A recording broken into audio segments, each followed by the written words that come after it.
It's good for you, right? No, I'm just kidding. I need mini mode, yeah. That's a little too mini.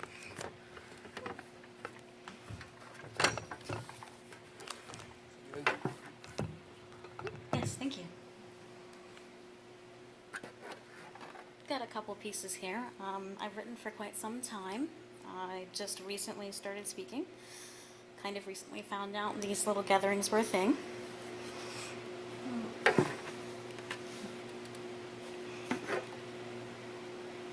Don't quite have a title for this one, but I'll find a title.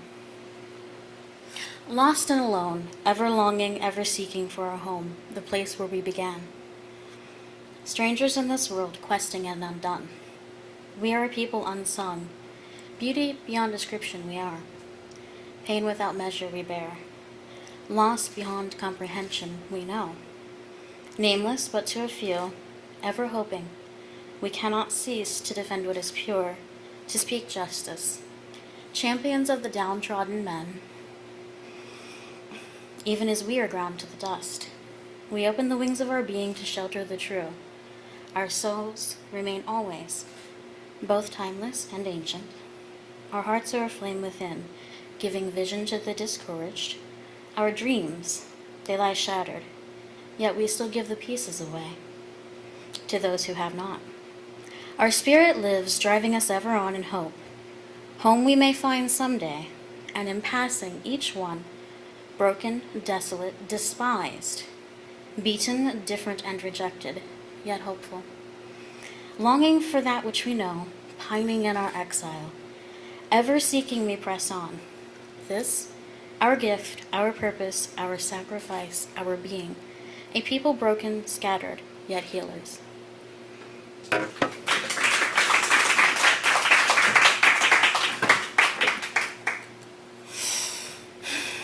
I look at her, heart crashing just a little bit as she speaks.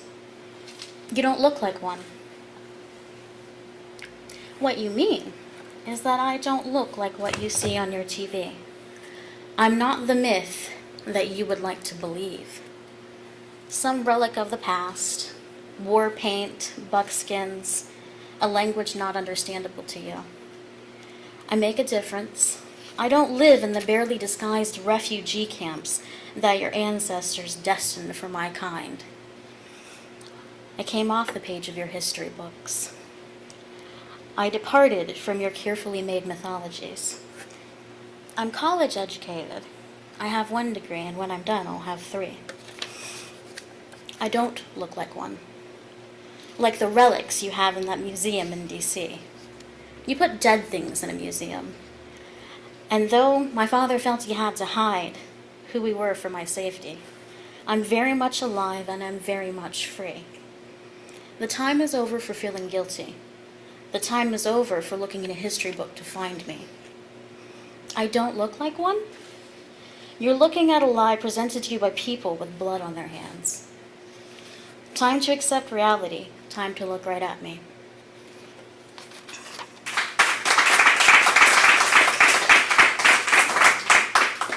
I just have a couple of more pieces. I'm going to preface. This is a subject, people, it crosses every class line. It crosses every gender line. We used to think that it was a very visible thing. We used to look at it on TV as a very sad thing. And now we know a whole lot more about it. Abuse is not just when somebody gets hit. It starts way earlier. It starts when somebody starts to be lied to or controlled or manipulated. And everybody, it affects everybody, not just females. It affects males, it affects anybody of any age.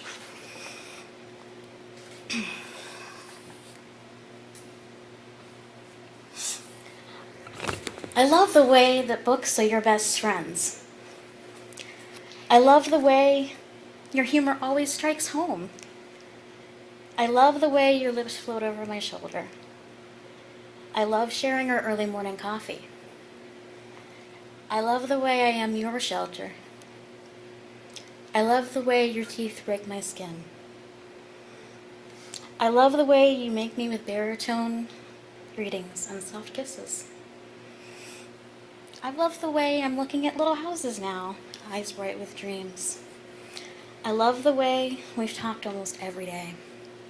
I love the way that you confess your love with tremulous voice and vulnerable eyes. But most of all, I love the way that you eagerly drank down all of her lies.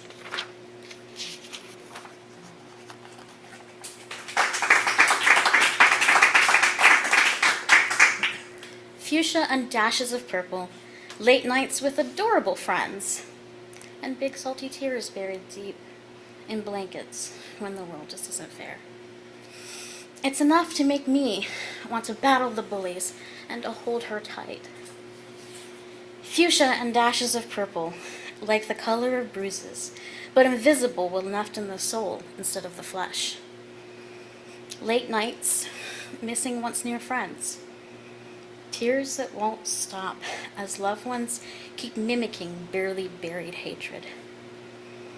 And I realize she's the bully, hands wrapped around my voice, and she's holding me tight.